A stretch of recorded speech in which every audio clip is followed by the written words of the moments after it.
Okay, picture this. It's April in Thailand. It is hot, and the streets are absolutely flooded, not just with water, but with millions of people. You've got locals, you've got tourists, everybody's armed with super soakers and buckets. It's what we all know as the world's biggest water fight, right? That's Songkran. But what you're seeing, all that vibrant chaos on the surface, well, that's really just the last page of a story that's thousands of years old. So let's dive in and find out what's really going on behind the splash. Yeah, what if all that splashing wasn't just about cooling off or, having a good time? What if I told you it was actually the modern version of a sacred act, a ritual designed to literally stop the apocalypse and keep the entire cosmos in balance? Because that is the real story of Songkran, and trust me, it is way more epic than you can imagine. So to really get what's going on, you've got to look at both sides of the coin here. On one side, you've got the party, right? The water guns, the huge street festivals, and let's be honest, it's an amazing way to beat that crazy April heat. But then, on the other side, there's the purpose. We're talking about spiritually cleansing away sins and bad luck, showing deep respect for your family and elders, and this powerful sense of renewal for the new year. It's this wild mix of the sacred and the spectacle that makes Songkran just so unique. Okay, so if we really want to understand the purpose behind the party, we have to start with the name itself. Because Songkran isn't just a word, it's actually a clue, pointing us straight to its ancient celestial roots.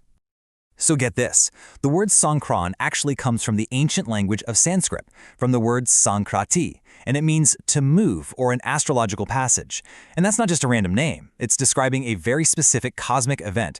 It's the exact moment the sun shifts from the zodiac sign of Pisces into Aries, and that celestial move is what kicks off the traditional new year. So at its very heart, Songkran is an astronomical festival, literally timed to the clockwork of the heavens. But here's what's so fascinating. The official New Year's date has actually changed a bunch over the years. But Songkran's cultural importance, it never budged. For centuries, Songkran simply was the New Year. Then in 1888, the government switched the official date to April 1st. A few decades later, in 1940, they shifted it again to January 1st to line up with the rest of the world. But, and this is the key, Songkran never lost its power. It's still this huge national holiday, the traditional New Year, and for most Thais, it's the most important festival of the entire year. And all that cultural power, it comes from traditions that have absolutely nothing to do with water guns. So let's peel back that top layer of the street parties and take a look at the quiet, sacred heart of the festival. Okay, so before any of the big water fights kick off, the festival is grounded in these 4 really important rituals. First up, you've got a massive spring cleaning, which is all about literally washing away the bad luck from the last year. Then there's merit making. That's when people visit temples to offer food to the monks. After that, we get to the 2 most important water rituals. The first is Song Nam Pra, where people gently pour scented water over Buddha statues for purification. The second is Rad Nam Dam Hua, and it's this beautiful moment where younger people pour fragrant water onto the hands of their elders to show respect and ask for a blessing. See how the water here is so different? It's gentle, it's respectful, it's deeply symbolic. And this quote just sums it up perfectly. The use of water during Songkran serves multiple purposes: to cleanse bodies while bringing blessings that will bring prosperity to future years. It really gets to the heart of it. Whether it's a gentle, respectful pour or a giant splash from a bucket, the water is a symbol. It's about washing away the past, purifying your spirit, and inviting all these blessings and good fortune for the year to come. It's that core idea that links everything together, from the quiet temple rituals to the wild party in the streets. But where did these traditions even come from? This brings us to my favorite part of the whole story. Because behind all the rituals, there's this incredible, mind-blowing, cosmic legend. We're talking gods, impossible riddles, and, yeah, a world-ending prophecy. So, like all the best legends, this one kicks off with an impossible challenge. It's this super high-stakes wager, pitting cosmic, godly knowledge against human cleverness, a bet between a seriously powerful god and a shockingly smart 7-year-old kid. Alright, so in this corner we've got Kabila Fram. He's this super powerful 4-faced god who just loved to test how smart everyone else was. And in the other corner you have Tamabal Kumara. He's only 7 years old, but he's a total genius, and he has this amazing ability to understand what birds are saying. The wager was as simple as it was brutal. If the boy couldn't answer the god's riddles, he'd lose his head. But if he could answer them, the god, Kabila Fram, would have to cut off his own head. The stakes were, pretty high. So the god gives the boy just 7 days to solve 3 riddles. Now, they sound simple, but they're really deep.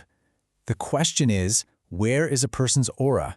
There's three, their essence, located in the morning, where is it at noon, and where is it in the evening? For 6 straight days, the boy had nothing. He was completely stumped, and the clock was ticking. So he's basically given up, just about to lose, and he's resting under a tree when he overhears a couple of eagles talking to each other. And they're actually planning to eat his body after the god cuts off his head. But in their conversation, one eagle casually tells the other the answer. In the morning, your aura is on your face. That's why we wash our faces. At noon, it's on your chest, why people put on perfume. And in the evening, it moves down to your feet, which is why we wash our feet before bed. Just like that, the boy had his answer. So Thamavala goes back, gives the god the correct answers, and wins the bet. And the god, being a god, is bound by his word. He had to do it. He had to cut off his own head. But this created a whole new, much bigger problem. You see, this wasn't just any head. It was packed with so much cosmic power that if it was mishandled, it could literally destroy the entire universe. I mean, check out this apocalyptic dilemma. If his severed head touched the ground, the whole world would burst into flames. If they left it out in the air, the rains would stop forever, causing a massive drought, and if they dropped it in the ocean, all the seas would completely dry up. There was literally no safe place to put it. So the world is basically on the brink of total disaster. Who could possibly solve a problem like this? Well, this is where the heroines of our story finally step in, the god's very own 7 daughters. To literally save the world, the 7 daughters came up with a plan. They carefully placed their father's head on a special ceremonial tray, and they created a ritual.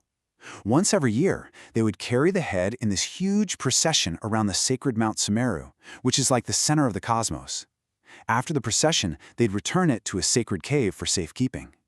And it's this careful, yearly ritual that keeps the whole universe from falling apart. And this whole annual procession is where we get the Nong Songkran, which basically means Lady Songkran. Each of the 7 daughters stands for one day of the week. So every year, whichever daughter's day matches up with the first day of Songkran, like if it starts on a Monday, she becomes the main goddess for that year's festival. And that is how this ancient myth connects right into the modern celebration. And the level of detail here is just incredible. Every single goddess has her own totally unique identity. The goddess for Sunday, Tangsa Tewi, she rides a Garuda, that mythical birdman.